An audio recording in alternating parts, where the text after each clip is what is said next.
The Nike Air Victory 2, Nike's premier middle distance track spike, and in version 2 there are improvements to performance and comfort that went a long way to making this the most dominant track spike at the 2024 Paris Olympic Games.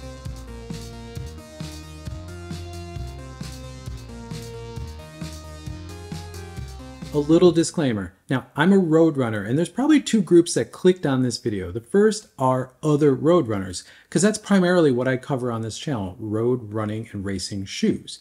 However, there probably are some track athletes that also clicked on this video because there's just not a lot of content about the Victory 2s out there on YouTube. So, keep in mind, I'm a road runner. I have done a lot of speed work, I've done a lot of workouts on track and on road over the years, but I've usually done them in flats, so I'm kind of new to track spikes. The Victory 2s are not my first track spike. I've had other pairs of track spikes, but that was 4 or 5 years ago, and they were not as aggressive as the Victory 2.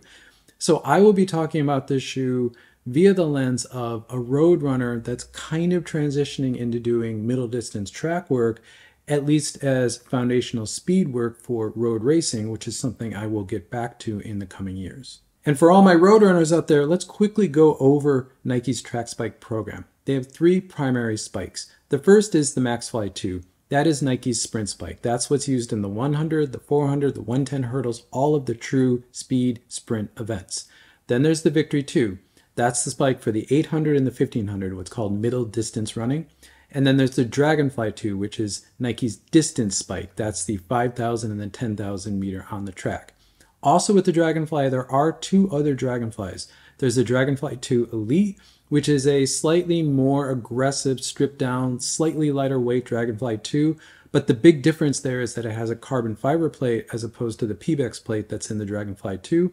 And the pins, the actual 4 spikes on the bottom of the outsole, are non-removable on the Elite. It's truly an Elite level spike. And then there is the Dragonfly XC, which came out last year in 2023, which is a cross-country spike. That is the older Dragonfly. That's not the Dragonfly 2, but the Dragonfly was such a versatile spike that a lot of people were using it for a cross-country, so Nike went and made a more robust cross-country version of the Dragonfly. Now, traditionally, the Dragonfly, at least over the past couple years, that's been the spike that really everyone's using.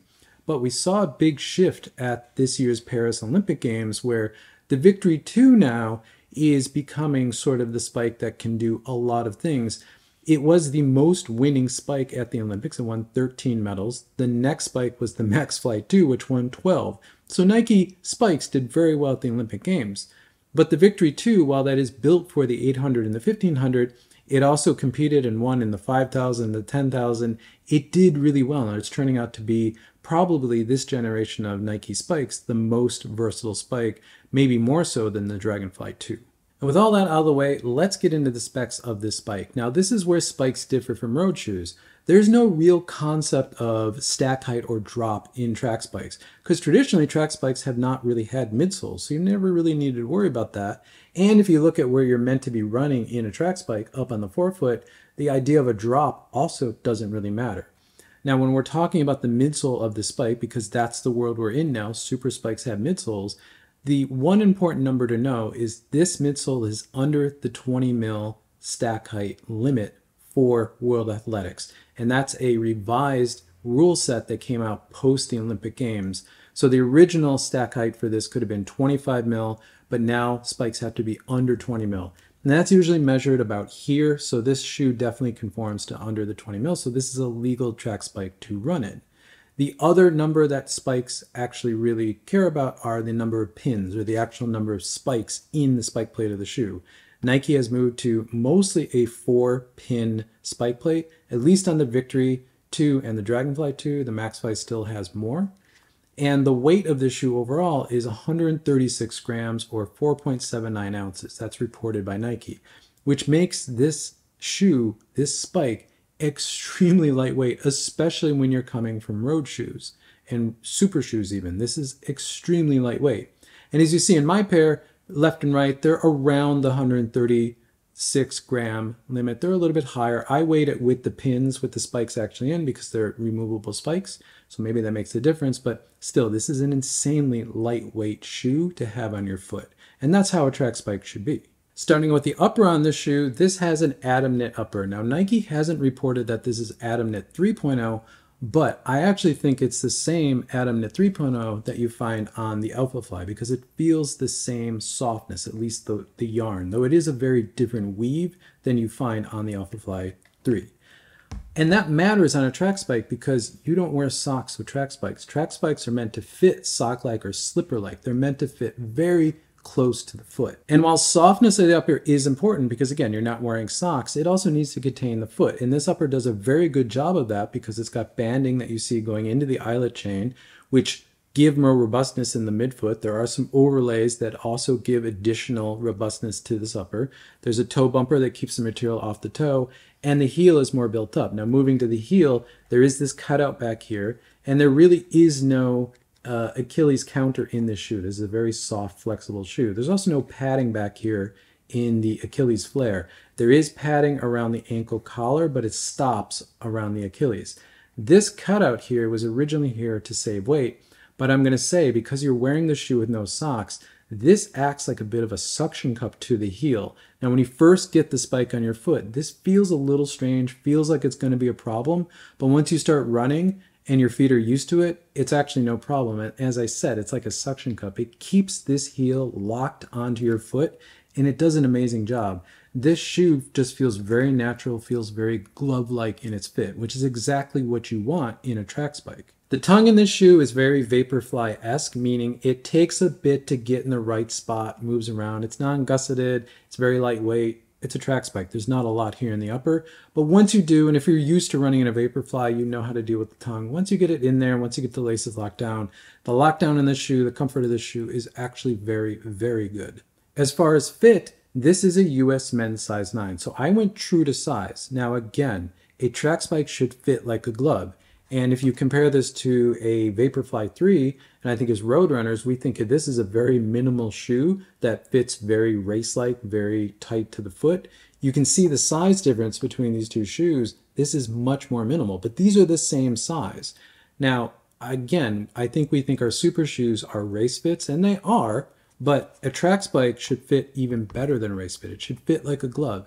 And again, true to size in this for me at US men's size 9, and it fits nearly perfectly. I don't have any issues. I've not had any toe issues, no rubbing. Again, a lot of that's because of the softness of the upper, but I have all the ample room that I need in this shoe.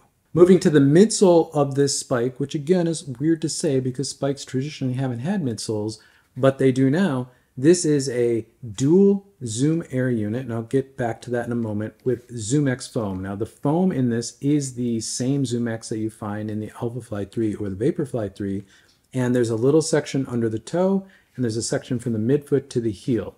Now, most of the energy return, the resiliency of this shoe is in the dual Air units, and you can see them here much better from the bottom in the Proto colorway. So there is a smaller air unit on the lateral side, and that absorbs the foot initially, and there's a larger one on the medial side, which is where you're generating all the power on toe off. And this system, as Nike calls it, the power or the engine of this spike, really works well. I'm not going to call this a cushioned ride. It does not feel like an Alphafly where you're sinking, but you are getting a lot of resilience. And I'm going to say the ZoomX on the toe, on toe off, especially because there's a spike right on that ZoomX, you do feel that ZoomX sort of pop off the toe, which is actually quite nice. Now the ZoomX in the midfoot and the heel, when you're up on your toes and you're in an 800 or 1500 or really anything you're doing in a spike, you're not impacting this on the ground. But if you need to walk between reps for a workout, having this here actually works really well. And one of the big design changes to the midfoot and the heel of the Victory 2 over the original Victory is that there is more material in the heel and the midfoot. Nike learned quite a bit from the Dragonfly and made the transition from the forefoot into the heel of the Victory 2 much more mild. And again, all of the geometry and learnings they had from the Dragonfly are now integrated into the Victory 2. And I think that speaks to the versatility of this shoe, because this spike, again, at the 2024 Paris Olympic Games won 13 medals, and it won it across a range of distances from the 800 all the way to the 10,000. And that speaks to the versatility and the comfort of this shoe. And a lot of Nike's elite track athletes are now running the Victory 2 over the Dragonfly. And the Dragonfly has been the most dominant spike in definitely Nike athletes, but in track running for years now. But this spike is definitely giving it a run for its money. And I would say right now, towards the end of 2024, this is by far the dominant spike. And moving to the outsole of this shoe, this is where, again, things get a little bit different than road shoes. We have a spike plate, which is a nylon-based material with 4 spikes in it. We have exposed Zoom X and a small pad back here of a nylon-based material to give more traction. And then above that, directly below the foot, and I'm putting this in the outsole because it's important, we have a full-length carbon fiber Nike Fly plate that sits directly under the foot. Now, for road runners, that seems like that's the forbidden thing because there's 2 stiffening agents in this shoe, which is something we can't have in road racing shoes. But in track spikes, it's a little different because you need a spike plate to hold the spikes in, to put the metal anchors for the pins that actually are the spikes. So this shoe, from a road running perspective, is quite interesting. And I'll talk more about that in the ride section of this video, but one of the other big changes to the Victory 2 over the original Victory 1 is, again, in this spike plate. So if you look at this image, on the left you have the spike plate of the Victory 1, and on the right you have the spike plate of the Victory 2. Already you can see major differences. Now, one of the biggest criticisms of the Victory was the instability in the plate because it rolled up on both the medial and lateral edge, and overall it just wasn't really flat. Now, that's something Nike has addressed considerably in the Victory 2, making the spike plate extremely stable. In fact, there still is a small curve on the lateral side where you're landing next to those first 2 spikes that you see on the lateral forefoot. But on the medial side, all of those bandings, those are really making a very, very stable platform in this spike. Probably, to me, making this feel like some of the less aggressive spikes that I had, but it runs much more powerfully because of the carbon fiber plate, the air zoom unit, all of that stuff. But it is just insanely stable. So Nike definitely listened to the criticisms of the Victory 1. And the other big change in the spike plate is there's only 4 pins in this, going from 6. Now, Nike did a lot of research figuring out where you really need the pins on the spike, and they're all trying to reduce weight. The metal mounts for the pins are one of the heaviest parts of this spike. So if they can remove a few, 2 in this case, they're saving a lot of weight on the shoe. Now, they put the spikes on the lateral side where you're landing, and on the medial side right under the toe where you're toeing off. So from a grip standpoint, you have everything you need. And having run this shoe on a track, on a very hot track, a very wet track, in heavy rain, grip is absolutely no issue in this spike. So what is it like to run in this spike? Well, for all my Roadrunner viewers, I'm going to tell you that if you've never run in a track spike, it is extremely different than any road shoe, including super shoes, that you've ever run in. We think of our road super shoes like, again, a Vaporfly 3 as being very aggressive, very propellant, very much race focused and fast. They have nothing on a track spike. A track spike on a track where you're really hitting a really good strike, when your stride's really powerful, there's nothing quite like that. As I said, I've run in track spikes before, that was many years ago, and they were not as aggressive as this. So going to this spike after running in flats or super shoes for so long, including on the track, has been a bit of a revelation. The one thing that this shoe does not let you get away with, and that's kind of why I'm doing a lot of track work now, is this shoe does not let you get away with anything in your stride. You need to be up on your toes, you need to be clean with your foot strike, and you need to be very precise with how you're toeing off. You can't have any twist, you can't have any scuffing, you can't be lazily, sliding your foot in, because the spikes and all the secondary spikes that are on the plate, they're not going to let you get away with that. You're actually going to trip and you're going to fall. This spike keeps you honest. Any track spike is going to keep you honest, but especially an aggressive spike like this is really going to keep you honest. And I think for road runners who are used to having a little bit more kind of ability to scuff your feet on pavement with, a road outsole, it's something that I think everyone should really spend some time in, especially if you're focused on mechanics and you want to clean up your mechanics. doing that in a track spike is going to be second to none. And what's so interesting to me is that this shoe is just so aggressive. It gets you up on your toes. It forces you up on your toes. That's what a spike does. Now, I'm a 4-foot striker, so it's not really an issue for me. That's how I want to naturally run. And again, if I'm working on mechanics, that's exactly what I want. That's exactly what this shoe is doing. But when I'm running in this shoe, I can really feel my strike. I can really feel my stride. And if I increase my cadence versus extending my stride or let my foot strike and then float, I can really feel that directly because there's not a lot between you and the track in a track spike. And this is where that dual stiffening agents in this spike really come into play. Now, the carbon fiber plate or the Nike Fly plate that's full length in this shoe sits directly under the foot. There's a little insole in here, but then there's the carbon fiber plate. So you're essentially running on the plate directly on this shoe. There's no foam above the plate on this shoe.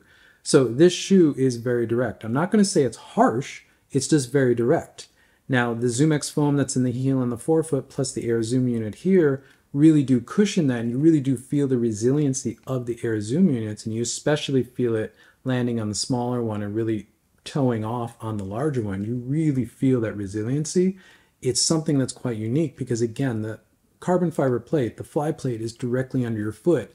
So it is almost instantaneous that you feel this. There's no sink like what we get in super shoes on the road, like a Vaporfly. It's strike and go. There's no delay. So the amount of precision and the amount of feel in the shoe is really remarkable. And then the spike plate that's kind of, actually interfacing the track. Now, a track is a softer rubber surface. And this spike plate that's landing into that track where you're now compressing this Air Zoom unit between the Fly plate and the spike plate makes it even more instantaneous. I can't describe how fast and how precise this shoe feels and how the energy return of this shoe is just, it's instant. There's no sink, there's no delay. Something I think as road runners we're often very used to in super shoes. The other thing I really noticed this, and this is again that stability, which maybe you can see here. You can see on the medial side, all of this banding that's on the spike plate is really flat. So if you look at this spike in profile, you can see how flat the medial side of this shoe is. And that's where you're toeing off. That's where you're engaging your big toe. And as I talked about in other videos, I'll put a link in the description, that's the Nike feel. Be able to dig your toe in and drive off the toe. That's definitely present here. But this stability on the medial side is something I really notice on the turn of the track because you're leaning to one side, you're usually leaning left, and as you're striding around the corner, you definitely are feeling the stability of this plate. And it's really good on your outside foot because now I feel really anchored and really precise into the ground, which if this was curved like the original Victory was, I could see where this would be really squirrely, and I don't think I would like the turns so much in this spike. But given how flat this is on the medial side, this is a wonderful spike for the turns. And then when you get to the straight, you actually will then engage both of them, and it's just a very precise, very stable, very energetic toe off across every stride in this spike. Overall, I've been really enjoying doing workouts in this spike. The transition coming from a super shoe as a 4-foot striker to a aggressive track spike has been good. I'm not having really bad calf issues or Achilles issues. This feels very natural for me to run in, and I can definitely feel the performance. As I said multiple times in this video, this is a very direct ride, and I've talked a lot about that with road shoes, but now I have a whole new standard to compare direct to in the Nike Air Victory 2. Thank you for making it to the end of the video. If you find this content useful, consider subscribing. You'll see more content from me pop up in your feed. If not, drop a like on this video because it helps this channel continue to grow, which I always appreciate. And with that, I'll catch you in the next one.